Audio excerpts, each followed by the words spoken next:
یہاں آزمائش کے موقع پر دین پر انہوں نے تو رکھا ہی نہیں، لوگ تانے دیتے ہیں، باتیں کرتے ہیں، رکھا ہی نہیں، تو پھر ان کا بنتا ہے۔ حضور نے فرمایا تجھے جانا پڑے گا۔ صحابہ کہتے ہیں پورے مدینے میں ایسے تھا جیسے سوگ کا سما ہو۔ جب وہ دو سپاہی حضرت ابو بصیر کو پکڑ کے لے جا رہے تھے تو وہ پلٹ پلٹ کے پیچھے دیکھتے تھے، پلٹ پلٹ، پیروں میں خون ہے، آنکھیں آنسوں سے بھری ہوئی۔ فرماتے ہیں جب وہ پلٹ رہے تھے تو مدینے کی گلیاں بھی رو رہی تھی۔ میرے نبی پاک جب وہ آنکھوں سے اوجھل ہو گئے تو حضور بیٹھ گئے زمین پہ، نبی پاک نے رونا شروع کر دیا۔ فرمایا اللہ تو نے اس شخص کی مدد فرمانی ہے، اس پر کرم کرنا ہے، اللہ اس کا خیال فرمانا، اس کے لیے دعا کی، حضور روئے۔ حضرت ابو بصیر باہر نکلے تو وہ جو کافر تھے نا وہ کہنے لگے تو بڑا بنتا تھا ان کا، انہوں نے تجھے رکھا نہیں، تجھے رکھا بھی نہیں۔ تو حضرت ابو بصیر نے تھپڑ مارا منہ پہ، کہنے لگے میں وہ نہیں جو تھوڑی سی بات سے بدل جاؤں، ایمان، یقین اور استقامت کی دولت ملی ہوئی ہے۔ آپ فرمانے لگے میرا تو ایمان اور پختہ ہو گیا ہے کہ میرا نبی اپنے وعدوں کا بڑا پابند ہے، میرا رسول اپنے وعدوں کا بڑا پابند ہے۔ حضرت ابو بصیر کہتے ہیں مدینے کی سرحد گزر گئی تو میں نے کھینچی تلوار، ان میں سے ایک سپاہی، اب آؤ میرے مقابلے میں جس نے آنا ہے۔ ایک کو مارا، دوسرا بھاگ گیا۔ فرماتے اب میں مکے جا نہیں سکتا تھا، جاؤں گا تو وہ زیادہ ماریں گے۔ مدینے حضور نے قبول نہ فرمایا۔ فرماتے ایک جنگل میں جا کے العیس نام کی ایک بستی تھی، وہاں ڈیرا لگا لیا، دریا کے کنارے، پانی پی لیتا، پتے کھا لیتا، تن تندور ہڈاں دا بالن تے اسی ہاواں نال تپایا، کپ کپ مکیاں پیڑے کیتے تے اتوں صبر پلے تھل لایا، تن دی ہانڈی تے من دا سالن اتے لون صبر دا پایا۔ غلام فریدا وے میں ساری تیری، غلام فریدا وے میں ساری تیری، تینوں وجہ یقین نہیں آیا۔ فرماتے سالوں پتے کھائے، اب جو بھی وہاں سے تانگ ہوتا وہ میرے پاس آ کے پناہ لیتا، جس کو مکے والے مارتے میرے پاس آ کے کہتے تانے دینے والے آ کے کہتے ہو تم کس طرح کے نوکر ہو، تمہیں تو انہوں نے رکھا ہی نہیں۔ ہم نے کہا چپ کر جا، وہ ہمارے آقا ہیں، وہ ہمارے آقا ہیں، رکھے تب بھی ٹھیک ہے، نہ رکھے اللہ اکبر۔ ایمان دیکھو، کفر دیکھو، جڑیاں خصماں دی وچ رضا بسن، پاگ جاگ جاندے انہاں گولیاں دے تے میں گڈی ہتھ ڈور سجن دے، او جنج رکھے اونج رہنا، واجب نہیں جے وچ شریعت مندہ خصم نو کہنا۔ فرمایا بس ٹھیک ہے، جس طرح حضور راضی ویسے ہی ہم راضی۔ حضرت ابو بصیر رضی اللہ تعالیٰ عنہ کے پاس 300 صحابہ اکٹھے ہو گئے، 300۔ حضرت ابو بصیر جب مدینے کی سرحد سے گزر رہے تھے نا تو نبی پاک نے ایک آواز دی تھی، فرمایا ابو بصیر ایک وقت آئے گا کہ میرا پیغام تجھ تک پہنچے گا، ایک ٹائم آئے گا۔ حضرت ابو بصیر سے جب کوئی کہتا نا کہ زندہ کس بات پہ ہو تو فرمانے لگے مصطفیٰ کے فرمان پہ بڑا یقین ہے، بلاوا آئے گا، مجھے بلاوا، مجھے یقین ہے کہ مجھے بلاوا، بڑی امید ہے سرکار قدموں میں بلائیں گے، اور کرم کی جب نظر ہوگی مدینے، مجھے یقین ہے کہ مجھے بلاوا۔ ابو بصیر رضی اللہ تعالیٰ عنہ فرماتے ہیں کہ وقت گزرتا گیا، 300 لوگ کٹھے ہو گئے۔ جب کوئی مسلمانوں کا قافلہ مکے کے پاس سے گزرتا تو مکے والے لوٹ لیتے تھے۔ حضور نے بھی اجازت دی مدینے والوں کو، اگر ان کا قافلہ کوئی آئے تمہیں بھی حملے کی اجازت ہے، کفر کا مال مال غنیمت ہے۔ حضرت ابو بصیر کہتے ہیں جب بھی ہمارے قریب سے وہ رستہ تھا شام کی طرف جانے کا، جب بھی کافر گزرتے ہم ان کے قافلے پکڑ لیتے، لوٹتے، ہم بھی ان کو اس طرح کی سزا دیتے جو مسلمانوں کو دیتے تھے۔ فرماتے ان کا جینا محال ہو گیا، ہاتھ باندھ کے نبی پاک کی بارگاہ میں گئے، کہنے لگے یہ شرک ختم فرما دیں اور آپ ان کو بلا لیں، بلا لیں۔ حضرت ابو بصیر فرماتے ہیں میں بوڑھا آدمی تھا، دن بھر میں کام کرتا، محنت کرتا، اس علاقے میں کھیتی باڑی کرتا، جب رات ہوتی تو میں کسی پہاڑ کے ٹیلے پہ بیٹھتا اور مدینے کی جانب منہ کر لیتا، اور میں انتظار کرتا بلاوا کب آئے گا، کب حضور کا پیغام آئے گا، میں انتظار کرتا۔ حضرت ابو بصیر رضی اللہ تعالیٰ عنہ بیمار ہو گئے، شدید بیمار، سخت بیمار تھے تو قریش نے شیخ ختم کی۔ حضرت ابو ہریرہ کہتے ہیں نبی پاک نے 2 صحابہ کو رکا دیا، فرمایا جاؤ اسے جا کے کہو آ جائے، اسے کہو آ جائے۔ صحابہ کہتے ہیں ہم پہنچے تو ان کا آخری وقت چل رہا تھا، آخری ہجکیاں تھیں، ایمان اور یقین دیکھو آخری ہجکیاں. لوگ کہتے ابو بصیر وقت آ گیا، وہ کہتے نہیں ابھی وقت نہیں آیا، وقت تب آئے گا جب نبی پاک کا بلاوا آئے گا. حضور کا وعدہ تھا وقت تب آئے گا جب میرے نبی کا بلاوا آئے گا، ابھی بلاوا نہیں آیا تو ابو بصیر کا وقت بھی نہیں آیا. صحابہ کہتے ہم نے جا کے رکا تھمایا، اٹھنے کی بھی طاقت نہیں تھی. جب حضور کا رکا لیا نا تو دونوں یوں مٹھیاں بند کر لی، گویا جھوم جھوم کے نعرے لگانے لگے آؤ دیکھو میرے نبی کے وعدے کتنے سچے ہیں. چومتے حضور کا نامہ، سر پہ رکھتے، سینے سے لگاتے اور کہتے ہیں پھر بلند آواز سے کلمہ پڑھنے لگے. کبھی آپ صرف کہہ دیں نا میرا رب میرے ساتھ ہے، اس لفظ میں اتنی طاقت ہے کہ دشمن ویسے زہر ہو جاتا ہے. زندگی میں کسی سے بھی لڑائی ہو اچھی طرح سوچ لیں کہ اللہ اس طرف ہے یا اس طرف ہے. اگر آپ زیادتی پہ ہیں تو پھر رب مظلوم کی جانب. اگر اللہ کی مدد آپ کے ساتھ ہے تو دنیا کی کوئی طاقت آپ کو گرا نہیں سکتی. اور اگر آپ مظلوم کے مقابلے میں ظالم بن کے آپ کھڑے ہو گئے ہیں اور آپ نے رویہ وہ اختیار کیا ہے کہ جس میں مدد نہیں آئے گی، تو پھر یاد رکھ لیں کہ آپ کوئی بھی ہیں، کہاں بھی ہیں، آپ کمزور ہیں. طاقتور تھے ابتدائے اسلام میں، ظاہری طاقت تھی کفار مکہ کے پاس، وہ ڈنڈوں سے مارتے تھے غریبوں، ان کے ہاتھوں میں ڈنڈے تھے، پر خدائی طاقت ان مظلوموں کے ساتھ تھی. صاحب زرقانی نے لکھا ہے حضرت زنیرہ رضی اللہ تعالیٰ کا ایک لونڈی ہے، غریب ہے، ماڑے دا کی کام محمد نس جانا یا رونا. غریب سادی بی بی اور لونڈی کنیزہ، ایک مشرک کی کنیزہ، تینوں نے کلمہ پڑھ لیا. وہ ڈنڈوں سے مارتا، دلوں سے مارتا، تکلیف دیتا. حضرت زنیرہ رضی اللہ تعالیٰ عنہ کو اتنا مارا، اتنا مارا. اب آپ ایک اور پہلو پر بھی غور کریں، مار بھی پڑ رہی ہے پر خدا ادھر ہی ہے، اللہ کی مدد ادھر ہی ہے. رب کہتا ہے کہ پہلے تو صبر کرنا، ان اللہ مع الصابرین، تو صبر کرے گا تو پھر رب کی معیت ملے گی. ذرا ٹھہرنا، تو تھوڑا ڈٹنا. ان الذین قالوا ربنا اللہ ثم استقاموا تتنزل علیہم الملائکہ. تو کہے اللہ میرا رب ہے، پھر تو پہلے ڈٹ، پہلے تو نے ڈٹنا ہے. ثم استقاموا، جو ڈٹ گیا، تتنزل علیہم الملائکہ، ڈٹنے والے کے لیے مدد آتی. پہلے تھوڑا ٹھہرنا پڑتا ہے، پہلے تھوڑا صبر کرنا پڑتا ہے، حوصلہ کرنا پڑتا، اس کے بعد مدد آتی.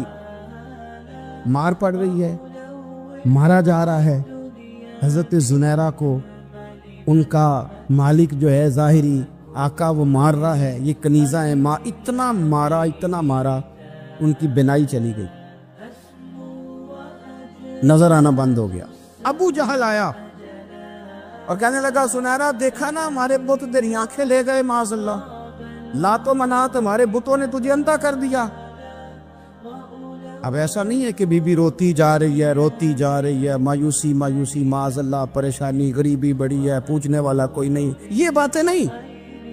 کیا جملے ہیں خاتون کے، کیا لفظ ہیں. ابو جال نے تنزیہ کہا، معاذ اللہ، کہنے لگا دیکھا نا ہمارے بتوں نے تجھے اندھا کر دیا. تو جناب زنیرہ آنکھوں کی بینائی گئی ہے، رات کو گئی ہے، دکھ ابھی تازہ ہے، لیکن اللہ پہ جو توکل ہے، اپنے مالک سے جو رشتہ ہے وہ اتنا مضبوط ہے، اتنا طاقتور ہے، اس میں اتنی گہرائی ہے کہ حضرت زنیرہ بول کے نا اتنی قوت سے بولی، اتنی طاقت سے بولی کہ پورے کفر پر لرزہ طاری ہو گیا. فرمانے لگی تمہارے بتوں کی کیا اوقات ہے کہ میری بینائی لے جائیں، یہ میری رب کی حکمت کا تقاضا ہے. جب تک اس نے چاہا زنیرہ دیکھتی رہی، اور جب اس نے چاہا زنیرہ کی آنکھوں کی بینائی چلی گئی، اور اگر وہ چاہے گا نا تو بینائی واپس بھی کر دے گا. نبی پاک صلی اللہ تعالی علیہ وسلم نے ارشاد فرمایا، ایک عورت تھی، طوائف تھی، ساری زندگی اس کی گناہوں میں گزری، معاذ اللہ. پھر وہ ایک کنویں کے پاس سے گزر رہی تھی، ایک پیاسا کتا اس نے وہاں پیاس سے تڑپتے سسکتے دیکھا، اور پھر اس نے اپنے جوتے کو لٹکا کر اپنے دوپٹے کی مدد سے یا جیسے اس سے ممکن ہو سکا اس نے پانی نکالا، کتے کو پلایا، اللہ نے اس کی بخشش فرما دی. آپ ماشاءاللہ ہزاروں میں لوگ ہیں، آپ نے بڑی جلدی مجھے یہ بتانا ہے، یہ حدیث آپ نے پہلے بھی سنی ہوئی ہے نا، میرا خیال ہے کوئی بندہ نہیں رہا جس نے نہ سنی ہو. سنی ہوئی ہے نا ہم نے الحمدللہ. اتنے سارے بندے جو یہاں موجود ہیں انہوں نے سنی ہوئی ہے, تو ظاہر ہے امت مسلمہ میں جتنے لوگ ہیں ڈھیر ساروں نے یہ بات سنی ہوگی. لیکن میرا سوال یہ ہے, میں سڑکوں پہ روڈوں پہ سفر کرتا ہوں, ہم نے یہ حدیث درجنوں بار سنی کہ طوائف نے کتے کو پانی پلایا تو اس کی بخشش ہو گئی, لیکن حال یہ ہے کہ سڑک پر کسی گاڑی سے ٹکرا کر اگر کوئی کتا مر جاتا ہے, اب مر ہی گیا ہے, گاڑی والا, موٹر سائیکل والا, پجاروں والا, بس والا کوئی اتنی جرت نہیں کرتا کہ لکڑی کے ساتھ, رسی کے ساتھ ہی پکڑ کے اسے سائیڈ پہ کر دے. اس سڑک پہ مرا ہوا پڑا رہتا ہے, یہاں تک کہ گاڑیوں کے ٹائروں کے ساتھ اس کا گوشت لگ لگ کے سڑک صاف ہوتی ہے. اس محبوب کے ماننے والے جس محبوب نے بتایا کہ طوائف نے پانی پلایا تھا, اور ہمیں سمجھ بھی آ گئی, اور حدیث پڑھ بھی لی اور سن بھی لی, پھر اس ملک کی جو مسلمانوں کا ملک ہے اس کی سڑکوں پر مرے ہوئے کتوں کو اٹھائے بھی کوئی نہ, اور زخمی کتا زخمی ہو ہی گیا ہے, اب اسے سڑک سے سائیڈ پہ ہی کر دیا جائے کم از کم, تاکہ اس کی اگر جان باقی ہے تو بچ جائے. تو پھر مجھے بتاؤ نا میرے دوستو, ہم نے کس لیے تقریریں سنی ہیں, کس لیے خطبے سنے ہیں؟ واعظ و نصیحت کی مجالس کا مطلب ہم نے کیا سمجھا ہوا ہے؟ تقریر, تحریر, تصنیف, اچھی گفتگو, اچھا جملہ, اس کا معنی ہم کیا سمجھتے ہیں؟ تو آج جو خوبصورت گھڑیاں شب برات کی صورت میں ہمیں نصیب ہونے جا رہی ہیں, اس سے پہلے اپنے دل میں یہ ارادہ کرو کہ رب کریم نے ہمیں جتنا دین کا فہم دیا ہے, سمجھ دی ہے, علم دیا ہے, ہم ارادہ کرتے ہیں اب ہم صرف سنیں گے نہیں, پڑھیں گے نہیں, صرف بیان ہی نہیں کریں گے, ہم عمل بھی کریں گے. کوئی تھوڑا سا نا عمل کا رستہ بھی تو میرے عزیز ہونا چاہیے. اب مطلب بہت ساری جگہوں پہ جانے کا موقع ملتا ہے تو لوگ کہتے ہیں پیر صاحب ناراض نہ ہونا, ہم نے بڑا بندوبست کیا ہوا ہے, تقریر ذرا نہ سوا کو گھنٹہ کرنا. میں کہتا ہوں مثلاً آپ مجھے بتائیں نا, سوا گھنٹہ تقریر کرا کے آپ نے کیا کرنا ہے؟ اگر تو آپ نے اس لیے بلایا ہے کہ جناب ایک بات سنیں گے, ایک واعظ ہوگا, سر دھونے گے, تو وہ تو مجھے آتا ہی نہیں. تو میں تو مختصر بات کروں گا اور اتنی کروں گا جس کی ضرورت محسوس کروں گا. لمبی چوڑی تقریروں کا کیا مطلب ہے؟ ہم کیا چاہتے سوائے اس کے کہ جناب بات بڑی اچھی کانوں کو لگ رہی ہے, مزہ بڑا آ رہا ہے, تو آپ نے لیا کیا؟ نتیجہ کیا نکلا؟ میرے رسول پاک علیہ السلام کے صحابہ جو حضور سے نصیحتیں لیتے تھے وہ کیسی تھی؟ حضرت عبداللہ بن بصر رضی اللہ تعالیٰ عنہ حاضر بارگاہ ہوئے, آ کے عرض کی, یا رسول اللہ صلی اللہ علیہ وسلم, میں آیا ہوں سونے, پتہ نہیں دوبارہ آ سکوں کہ نہ آ سکوں. حضور پتہ نہیں موقع ملے نہ ملے, ایک بات مجھے بتا دیں, میں اس پہ عمل کروں گا, میری زندگی بھی بن جائے اور آخرت بھی بن جائے. تو کریم محبوب نے فرمایا, عبداللہ زبان کو خشک نہ ہونے دینا, اس کو تر رکھنا. تر حضور کس چیز سے؟ فرمایا اللہ کے ذکر سے تر رکھنا. زبان اللہ کے ذکر سے تر رہے, ہر وقت رب کی یاد رہے, تیری دنیا بھی بن جائے گی اور آخرت بھی بن جائے گی. تو میرے عزیز اپنی زندگی کے اندر اب ہم نے عمل کرنا ہے. او جناب کمال پھر یہ ہے کہ جب واعظ سننے کا شوق بڑھ جاتا ہے, تقریر سننے کا شوق بڑھ جاتا ہے, سننے سنانے کا ایک خالی مزاج ہو جاتا ہے, پھر بندہ ڈھونڈتا پھرتا ہے کہ نئی سے نئی چیز کہاں ملتی, انوکھی سے انوکھی چیز کہاں ملتی, انفرادی سے انفرادی بات. میرے بھائی آپ ضرور سنیں, ضرور سنیں. مومن کی گمشدہ میراث ہے, حکمت جہاں سے ملے لے, لیکن عمل کرنے کے لیے لے, عمل کرنے کے لیے. اب میرا دل کرتا ہے, اب ہماری چپ سے بھی لوگ سبق سیکھیں. حضرت بایزید بستامی فرمایا کرتے تھے, جس نے ہماری چپ سے کچھ نہیں سیکھا اس نے ہماری تقریر سے کیا سیکھنا ہے. اب تھوڑا سا نا اشاروں کی بولی بھی سمجھے, اب تھوڑا سا یہ بھی ہو کہ بس بات پوری ہونے نہ پائے اور انسان کی رغبت عمل کی طرف بڑھ جائے. یہ مزاج ہمیں دیا ہے. اب تو بھائی آ جائیں آپ, صبح بھی تقریر کر دیں, دوپہر کو بھی تقریر کر دیں, شام کو بھی تقریر کر دیں, تو پھر یہ بھی ہوتا ہے کہ جناب وہ بیان آپ نے جو سنایا تھا نا وہ ذرا دوبارہ سنا دیں. تو میں کہتا ہوں پہلے سننے پر عمل ہو گیا تو نہ کریں. اب ہمیں تھوڑی باتیں سیکھ کر ان پر عمل کرنا ہے اور آگے بڑھنا ہے. بڑی سادی بات میرے ابا جی بتایا کرتے تھے. اعلیٰ صاحب کہتے ہیں کہ ایک دیہاتی بندہ نہ چلا گیا وہ کسی مولوی صاحب کی تقریر سننے. تو اس زمانے میں آپ کو پتہ ہے یہ واش روم کا مروجہ نظام نہیں ہوتا تھا, تو لوگ کھیتوں میں دوسری جگہوں پہ پیشاب کے لیے جاتے تھے. تو مولانا نے ایک احتیاط بیان کی. وہ کہنے لگے کہ پیشاب سخت جگہ پہ نہ کرو زمین پہ بیٹھ کر، ورنہ پیشاب کے چینٹے اڑیں گے، کپڑوں پہ پڑیں گے، اور حدیث میں سخت حکم ہے اس مسئلے۔ تو کوئی نرم جگہ ہو ایسی جہاں پیشاب کرے چینٹے نہ اڑیں۔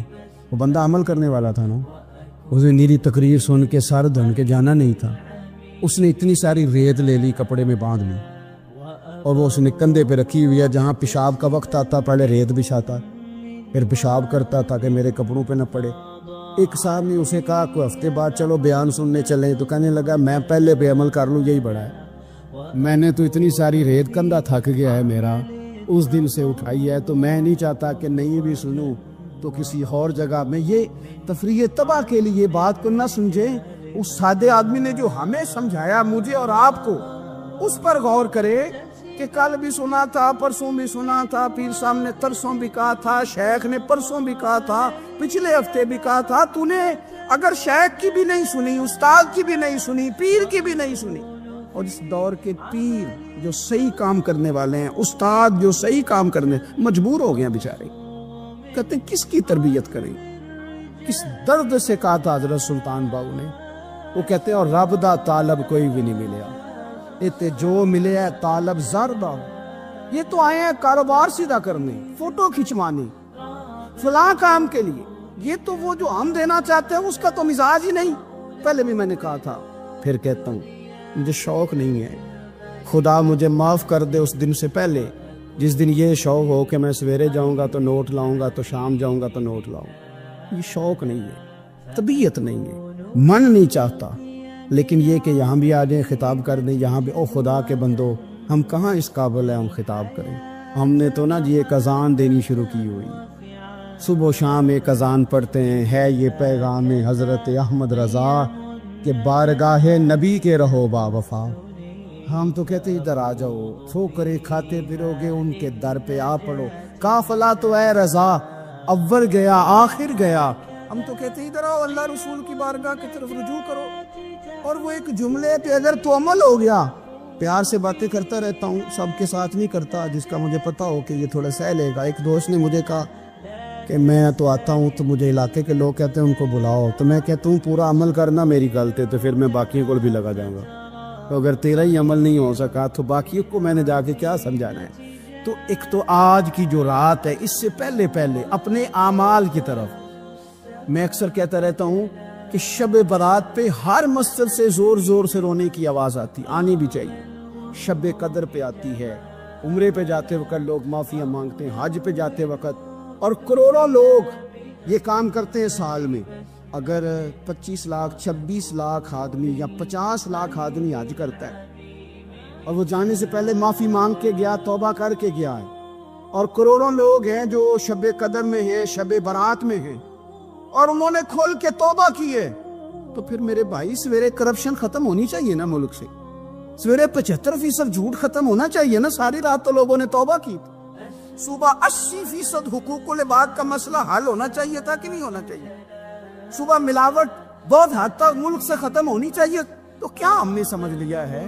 ہم نے یہ سمجھا ہے کہ شب برات پہ بھی بس ایک رسم ادا کرو، آؤ تھوڑی توبہ کرو چھٹی کر جاؤ، آئیے شب قدر تو توبہ کرو چھٹی کر جاؤ، کیا یہ ہم نے مطلب سمجھ لیا؟ حج کرنے گئے، رب کی بارگاہ میں حاضر ہوئے، رسول کریم کی بارگاہ سے بھی جو ہو کے آ جائے اور بدلے ہی نہ، وہاں تک جائے اور بدلے ہی نہ۔ مدینے گئے، کعبے گئے، کربلا گئے، جیسے گئے تھے گھوم پھر کے ویسے ہی آ گئے۔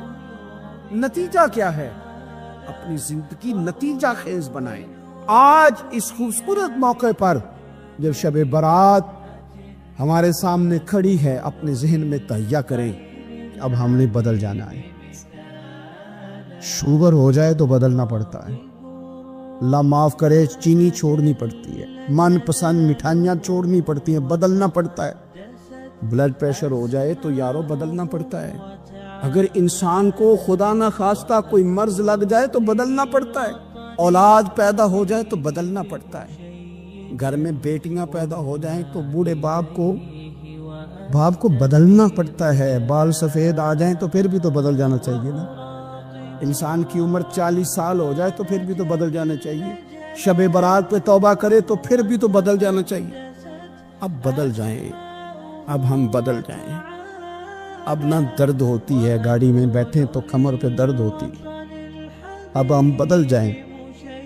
اب لوگ بتاتے ہیں تیرے بال سفید ہونے لگ گئے، اب ہم بدل جائیں۔ اب لوگ ہمیں کہتے ہیں بچے جوان ہو گئے، اب ہم بدل رہے نا یارو۔ اب لوگ ہمیں کہتے ہیں کہ اوہو، اب تو آپ اٹھتے وقت زمین پہ پہلے ہاتھ رکھتے ہیں پھر اٹھتے ہیں، اب بدل نہ جائیں۔ اب محسوس ہوتا ہے کہ نیند گہری نہیں آتی، اب محسوس ہوتا ہے کہیں کہیں جسم میں تکلیف ہے، اب بدل نہ جائیں۔ اب نہ کئی کلاس فیلو چلے گئے دنیا چھوڑ کے، بدل نہ جائیں۔ اپنے بہن بھائیوں میں سے کئیوں کا جنازہ پڑا، بدل نہ جائیں۔ ہم میں سے کئیوں نے ماں باپ دفن کر دیے، پھول ڈال دیے قبروں پہ، اب بدل جائیں۔ اب وقت تھوڑا رہ گیا، اب کچھ تبدیلی کی طرف آئیں، اب توبہ صحیح والی کر لیں، اب استغفار دل سے پڑھیں، اب تبدیل ہو جائیں، اب اپنے اندر باہر کچھ تبدیلیاں لائیں، اب اپنے ظاہر اور باطن کو سنواریں۔ اب اللہ رسول کی بارگاہ میں جانا ہے نا تو کہیں ایسا نہ ہو شرم آئے حضور کے سامنے کھڑے ہوتے، حیا آئے نبی کریم کی بارگاہ میں کھڑے ہوتے۔ اب کچھ تبدیلی لائیں، آج ارادہ کریں، آج جو توبہ کریں گے وہ صحیح والی کریں گے، آج جو وہاں استغفار کریں گے اللہ کے حضور حاضر ہو کے تو وہ صحیح والا کریں گے۔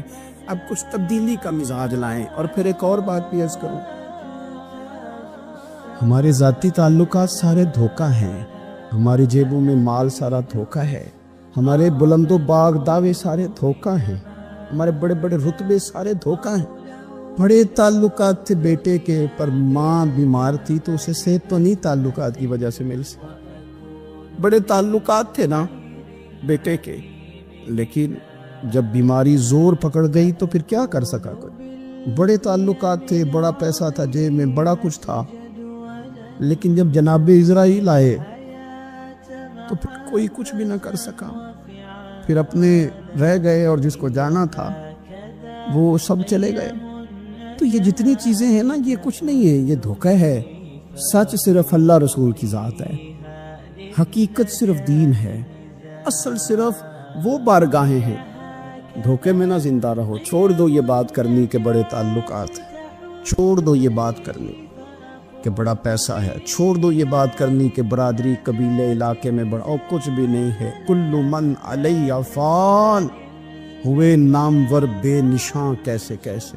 دیکھو زمین کھا گئی، نوجوان کیسے کیسے۔ میں مولانا نورانی کی قبر پہ کھڑا تھا تو میں کہہ رہا تھا مقدور ہو تو خاک سے پوچھوں کہ اے لعین تو نے وہ گنج ہائے گرا مایا کیا کیے، اتنے بڑے لوگ تو لے گئے، اتنے بڑے لوگ، اتنے بڑے لوگ قبروں میں کدھر گئے؟ سلطان محمود غزنوی کہاں ہیں؟ شہاب الدین غوری کہاں ہیں؟ وہ لوگ جو میدانوں میں آ کے صرف ان کا نام لیا جاتا تھا تو دنیا کانپ جاتی تھی، وہ کہاں گئے؟ اٹھ گئے سب لوگ، چلے گئے، ختم ہو گیا معاملہ۔ وقت اب ہماری طرف بڑھ رہا ہے، اب تیزی ہے، اب پیغام اجل آیا، کئی ہمارے ارد گرد سے اٹھا کے لے گیا، اب ہمیں بھی تو واپس لوٹنا ہے نا، تو کچھ تیاری کر لیں، کچھ ارادہ کر لیں۔ اور بارگاہ رب رسول کی اس طرح کی ہے کہ بس جانے کی دیر ہے، بس صرف جانے کی دیر ہے، صرف جانے کی۔ اور اللہ رسول کی بارگاہ دوستو وہ والی ہے کہ جہاں نا زیادہ منت بھی نہیں کرنی پڑتی۔ وہ جو 4-5 لوگ تھے نا مکہ مکرمہ میں، انہوں نے بہت ہی اسلام کی مخالفت کی حد کر دی تھی، ان کے لیے حکم ہوا تھا جہاں ملے قتل کر دو۔ اکرمہ تھے، ابن خطل تھے، کچھ اور لوگ تھے، تو پتہ ہے ان کو کسی نے مشورہ کیا دیا تھا؟ کسی کافر نے مشورہ دیا، پر پتہ صلاح کیا دی تھی؟ اس نے کہا تھا تم نے بڑی زیادتیاں کی ہیں، بڑے بے ادب ہو، کسی صحابی کے قابو نہ آنا، مار دیے جاؤ گے، اپنی خطاؤں کے سبب سے تم مار دیے جاؤ گے، لیکن اگر کسی طریقے چھپتے چھپاتے رسول پاک کی بارگاہ میں پہنچ جاؤ نا، اگر وہاں کسی طریقے چلے جاؤ۔ انہوں نے پوچھا معافی کیسے مانگیں گے، منہ کیسے دکھائیں گے، ہم نے اتنے ظلم کیے، اتنی زیادتیاں کی، کیسے معافی مانگیں گے؟ تو کہنے والے نے کہا کہ نہیں کچھ نہیں، تم بس کہہ دینا ہم آ گئے، اس سے زیادہ تو بات ہی کوئی نہیں، اتنا ہی تو صرف کہنا ہے آ گئے، اور نہ آتے تو جاتے بھی کہتے، بس تم اتنا کہہ دینا ان العبد اذا اعترف ثم تاب تاب اللہ علیہ۔ نبی کریم علیہ السلام نے فرمایا بندہ جب آ کے کہتا ہے نا یا اللہ میں بھول گیا تھا، غلطی ہو گئی، ان العبد اذا اعترف، مان جو گیا ہوں، مان جو گیا ہوں، غلطی ہو گئی، جب کہتا ہے نا میں بھول گیا، ثم تاب، پھر وہ توبہ کرتا، تاب اللہ علیہ، اللہ دیر کرتا ہی نہیں، فوراً توبہ کو قبول فرما لیتا۔ ہمارے ہاں نا کچھ لوگ تو طبعاً سخت ہیں، اللہ معاف فرمائے، اور کچھ رد عمل کے طور پر سخت ہو گئے، کچھ باتیں دلوں میں بیٹھ گئی ہیں جنہوں نے طبیعتوں کو سخت کر دیا۔ کبھی کہیں آپ بہو سے کہ چلو بوڑھی ساس سے اگر کبھی کو بات سخت نکل گئی ہے تو معاف کر دے، وہ تیار نہیں ہوتی، وہ کہتی ہے تمہیں پتہ نہیں میرے ساتھ کیا کچھ ہوا۔ کبھی ساس سے کہا جائے نا چلو بھول گئی تھی بچی تو آپ درگزر کر دیں، تو کہتے ہیں تمہیں پتہ نہیں میرے اندر سختی کتنی آ گئی ہے، دکھ کتنے بیٹھ گئے۔ ہم نا طبیعتوں میں سختی کر بیٹھے، ہمارے دل دھڑکتے ضرور ہیں لیکن صرف اپنے بچوں کے لیے، ہمارے سینوں میں درد اٹھتا ضرور ہے لیکن صرف اپنوں کے لیے۔ ہم نے نا 2 4 5 6 باتیں جمع کر کے ان پر پورا ذہن بنا کے سخت ہو گئے ہیں، طبیعتیں سخت ہیں، دل سخت ہیں۔ میرے نبی پاک صلی اللہ تعالی علیہ وسلم نے فرمایا، یہ حدیث مسلم شریف میں موجود ہے، فرمایا جنت میں وہ لوگ داخل کیے جائیں گے جن کے دل چڑیوں کی طرح نرم ہیں، نرم دل کے لوگ، معاف کر دینے والے، جلدی مان جانے والے۔ ایک صاحب تھے اپنے بھائی سے ناراض ہو گئے اور انہوں نے رشتے سے انکار کر دیا، پہلے ان کے بیٹے کی وہیں پہ نسبت تھی، انکار کر دیا۔ کئی لوگوں نے ان سے کہا، میں نے بھی کہا، تو وہ کہنے لگے پیر صاحب عزت بڑی کرتا ہوں آپ کی لیکن میں مرد ہوں، ایک دفعہ نہ کر دوں تو پھر ہاں نہیں کیا کرتا۔ تو میں نے اس صاحب سے کہا، میں نے کہا یوں نہ کر، اگر صبح قیامت تیرے بارے میں کوئی سخت فیصلہ آ جائے اور رب کو منانا ہو کسی مقام پر تو کیا کہے گا؟ بہانے بنا بنا کے ہم سخت ہو گئے، دل اتنے سخت پتھر کر لیے، میں فلاں ہوتا ہوں جی، میں نہیں دوبارہ کسی کی سنتا۔ اور خدا کے بندو، میرے نبی پاک علیہ السلام نے فرمایا مومن تو اس طرح ہوتا ہے جس طرح اونٹ کے ناک میں نکیل ہوتی ہے، بٹھا دو تو بیٹھ گیا، اٹھ جاؤ تو اٹھ گیا۔ اور حضور نے فرمایا وہ لوگ جو بہت بد اخلاق ہیں، جھگڑالو ہیں، فسادی ہیں، سخت دل ہیں، وہ لوگ جنت میں نہیں جائیں گے۔ جو جھگڑے کرتے پھرتے ہیں جھگڑالو لوگ ہیں۔ عزیز دوستو، اپنی زندگی کے اندر طبیعت میں نرمی، اگر طبیعت نرم ہو گئی نا جی، مزاج میں نرمی آ گئی تو پھر آپ محسوس کریں گے کہ آپ معاف کرتے بھی جلدی ہیں اور معافی دیتے بھی جلدی ہیں۔ پھر آپ کے تعلقات بچیں گے، آپ کی نسبتیں بچیں گی، آپ کے بہت سارے رشتوں میں قربت آئے گی، ٹوٹیں گے نہیں۔ ایک تو دل نرم کرے، کسی شخص کے بارے میں دل میں کوئی بات ہے تو اسے معاف کرے اور معافی دے۔ کچھ لوگ دل کو ٹھیک ٹھاک ہوتے ہیں، کوئی ناراضگی نہیں ہوتی، لیکن آپ نے بچی کی شادی کا کارڈ دیا نہیں تو فوراً ناراض ہو جاتے، اور پھر آپ سمجھا رہے ہیں، قائل کر رہے ہیں، وہ تیار ہی نہیں ہے قائل ہونے کو۔ سنو اور اس حدیث کو یاد رکھنا، نبی پاک صلی اللہ تعالی علیہ وسلم نے فرمایا جس کے پاس اس کا بھائی عذر لایا، بھائی معافی مانگنے آیا، اگر اس نے معاف نہ کیا، اللہ کے حبیب فرماتے میرے حوض کوثر پہ نہ آئے، تو سخت ہو کے بیٹھ گیا ہے، تو کہتا ہے میرے سے پہلے سنے، میں آپ کو بتاؤں اس نے میرے ساتھ کیا کیا، اور ٹھہر جا۔ اگر حساب کتاب کے بعد معافی والا اصول رکھ لیا جائے کہ پہلے حساب کتاب ہوگا، غلطیوں کا مداوع ہوگا، پھر معافی ہوگی، تو یہی حساب اگر رب کریم بندوں کے ساتھ کرے تو پھر میں اور آپ کدھر جائیں گے؟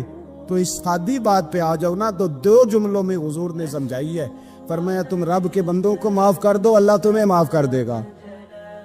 تو آج کی شب سے پہلے، آج کے دن سے پہلے، رمضانی مبارک کے تشریف لانے سے پہلے اپنی طبیعت کے اندر ایسا ذوق لائیں، ایسی طبیعت لائیں کہ ہم نے معافی دینی بھی ہے اور معافی لینی بھی ہے۔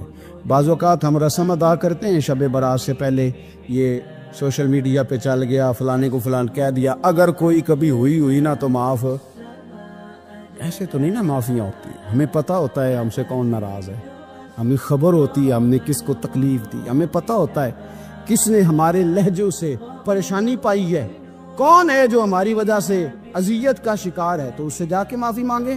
تو یہ چیزیں معافی کا سبب بن جائیں گی۔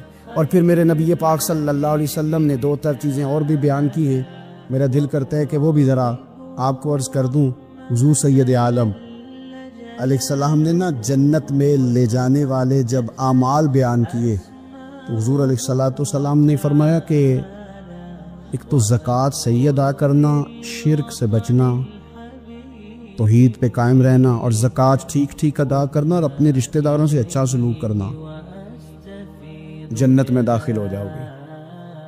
یہ جو ہمارے زیادہ قریبی لوگ ہوتے ہیں نا، ان کا حق بھی شریعت نے زیادہ رکھا ہے، اور یہ بعضوں کا تکلیف بھی زیادہ دیتے ہیں۔ لیکن میرے عزیز، ایک بات سمجھ لیں اچھی طرح سے اور اپنے دل میں بٹھا لیں، میں نے درجنوں بار کہی ہے، پھر کہتا ہوں، اللہ تعالیٰ نے جو خاندان میرے لیے پسند کیا ہے نا، مالک نے مجھے وہاں پیدا کیا ہے، تو جو چچا اللہ نے میرے لیے پسند کیا وہ مجھے بھی پسند ہونا چاہیے، اور جو ماموں اللہ نے میرے لیے پسند کیا ہے وہ مجھے بھی پسند ہونا چاہیے۔ انسانوں کے اندر کمزوریاں بھی ہوتی ہیں، خوبیاں بھی ہوتی ہیں، لیکن ہمارا یہ مسئلہ بن جاتا ہے کہ ہم نہ صرف کمزوریوں کو ڈسکس کرتے ہیں، خوبیوں کا تذکرہ کرتے ہی رہے۔ اپنے مزاج کے اندر اس بات کو آپ نے پیدا کرنا ہے۔ آج ایک اور ارادہ بھی کریں، ایک اور اپنے ذہن کے اندر بات بھی زیادہ شوق کے ساتھ پیدا کریں۔ آپ یہ کوشش کریں کہ اپنی صلاحیتوں کو دیکھیں کہ آپ میں کیا خوبی ہے، بولنے کی ہے، لکھنے کی ہے، مال خرچ کرنے کی ہے، کسی کو پیغام دینے کی ہے۔ مسجد نبوی شریف میں ایک بی بی صرف جھاڑو خالی دیتی تھی، بیمار ہو گئی تو سرکار تیمارداری کرنے گئے، اور صحابہ نے حضور کو اطلاع دیے بغیر تدفین کر دی، جنازہ پڑھا دیا، تو حضور نے قبر پہ کھڑے ہو کے دوبارہ جنازہ پڑھایا۔ اپنے وجود کو بیکار نہیں رکھنا، اس سے کوئی کام نہیں۔ اللہ فرماتے ہیں افحسبتم انما خلقناکم عبثا وانکم الینا لا ترجعون، فرمایا تم کیا سمجھتے ہو ہم نے تمہیں بیکار پیدا کیا ہے، اور کیا سمجھتے ہو تم نے لوٹ کر ہمارے پاس آنا نہیں؟ ایک ذرہ بھی تو بیکار نہیں ہو سکتا، لہٰذا میں کسی شخص سے بیزار نہیں ہو سکتا۔ اپنی اس صلاحیت کو ضائع نہ کریں۔ ہم بہت سارا وقت ضائع کر رہے ہیں، ادھر ادھر موبائل کھول لیا، دیر تک فلانی چیز دیکھی، پھر فلانی دیکھی، پھر فلانی بحث کی۔ اپنے آپ سے کچھ کام لیں، کچھ خدمات کریں۔ ہم زیادہ وقت لوگوں کا انٹرویو کرنے میں ضائع کرتے ہیں، دوسروں کی تفصیلات حاصل کرنے میں وقت ضائع کرتے ہیں، لوگوں کا دھیان رکھنے میں وقت ضائع کرتے ہیں۔ آج کے بعد اپنا دھیان رکھنا ہے، اپنی صحت کا دھیان رکھنا ہے، اپنے معاملات کا اپنے اوپر تھوڑی توجہ دینی ہے۔ کوشش کرنی ہے کہ کس حد تک ہم اپنی صلاحیت سے فائدہ لے کے کسی کا کچھ نفع کر سکتے ہیں تو وہ نفع کریں، اپنے وجود کو نفع بخش بنائیں۔ حدیث پاک سنیں گے تو آپ محسوس کریں گے کہ اللہ کتنے اجر دینے والا ہے۔ نبی پاک علیہ السلام نے فرمایا جس نے دین کے رستے میں اتنی دیر بھی قتال کیا، لڑا، اتنی دیر جتنی دیر اونٹنی کا دودھ دھونے میں لگتی ہے، اتنا تھوڑا وقت بھی دین کے لیے اگر کوئی نکلا، جد و جہد کی، قتال کیا، لڑا، فرمایا اس بندے کو بھی اللہ جنت عطا فرما دے گا۔ اتنا تو کام کرے نا، اتنا تو کام کرے۔ اور حضور علیہ السلام نے رغبت دلائی، یعنی جتنا بھی عمل، حضور فرمانے لگے کسی عمل کو چھوٹا نہ سمجھنا، کچھ نہ ہو سکے تو اپنے بھائی سے مسکرا کے میلی لینا، اللہ اس پر بھی صدقے کا ثواب عطا کر دے گا۔ اور نبی پاک علیہ السلام نے فرمایا دوزخ سے بچ جاؤ صدقہ دے کے۔ خیال آتا تھا یا رسول اللہ کتنا کو دے، تو فرمایا خشک کھجور کا ایک ٹکڑا، یعنی پوری کھجور بھی نہیں، خشک کھجور کا ایک ٹکڑا بھی خیرات کر کے بچ سکتے ہو تو وہ کر کے ہی صدقہ دے کے اللہ کے عذاب سے بچ جائے۔ معنی کیا ہے ان ساری روایتوں کا کہ کچھ کرو تو صحیح نا، کچھ کرو تو صحیح نا۔ ہمارے ایک بزرگ تھے تو کرونا کے دنوں میں انہوں نے ایک جملہ کہا، کہنے لگے یہ کرونا پتہ تمہیں کیا کہنے آیا ہے؟ کہنے آیا ہے کہ بیماریاں آ رہی ہیں، حالات خراب ہیں، یہ کرونا نہیں، یہ کہتا ہے کچھ کرو نا، کچھ اللہ اللہ کرو نا، فارغ نہ بیٹھو، دیکھو کیسے لوگ ڈھیروں کے ڈھیروں اب جا رہے، اب کچھ کرنا ہے انشاءاللہ تعالی، اب کچھ وقت ضائع نہیں کرنا اور زندگی میں کچھ میں کہہ چکا ہوں کہ ایک بندے کو بھی اللہ نے بیکار نہیں پیدا کیا، ہم نے خود اپنے آپ کو بیکار کر لیا۔ اپنے آپ کو بیکار نہ کریں۔ جب رب کہتا فحسبتم انما خلقناکم عبثا، کیا تم سمجھتے ہو میں نے تمہیں بیکار پیدا کیے؟ آپ لوگ بڑے کام کے ہیں، بس اپنے آپ کو پہچانے۔ اقبال کہنے لگے عجب نہیں کہ خدا تک تیری رسائی ہو، اور تیری نظر سے تو پوشیدہ ہے آدمی کا مقام۔ تو بندے کو نہیں سمجھ سکا تو وہاں تک تو کیسے جائے گا؟ اپنے آپ کو پہچانے۔ یہ جو کہتے ہیں نا مجھ سے کچھ بھی نہیں ہوتا، ناراض تو نہیں ہو جائیں گے؟ یہ کچھ کرنا نہیں چاہتے، یہ صرف ادھر ادھر دھیان رکھ کے ایک فوٹو چڑھا کے ادھر بھاگ ادھر اپنے نفس کو راضی کرتے ہیں۔ نفس بس کہہ رہا ہے آج یہ کر لو تو وہ کر لیا، ادھر دیکھ لو تو ادھر دیکھ لو۔ اس سے نکلیں، مثبت، مضبوط، مستحکم ارادے کریں اور پھر چل نکلیں۔ لڑنا شرط ہوتا ہے، جیتنا شرط نہیں ہوتا۔ تاریخ یہ نہیں دیکھتی کہ جیتا کون کون، تاریخ یہ دیکھتی ہے کہ لڑا کون کون، میدان میں کون کون رہا۔ اللہ بدر میں کامیابیاں دیتا ہے، احد میں کئی دفعہ کہتا ہے واپس پلٹو۔ خندق آئے گی تو پھر کامیابیاں مل جائیں گی، خیبر آئے گا تو پھر کامیابیاں مل جائیں گی۔ تو اس لیے ہمیشہ جیتنا ہی ضروری نہیں، لڑنا ضروری ہے۔ ہمت کرے، کوشش کرے۔ اللہ تعالیٰ آپ سب کو جزائے خیر عطا فرمائے۔ آخر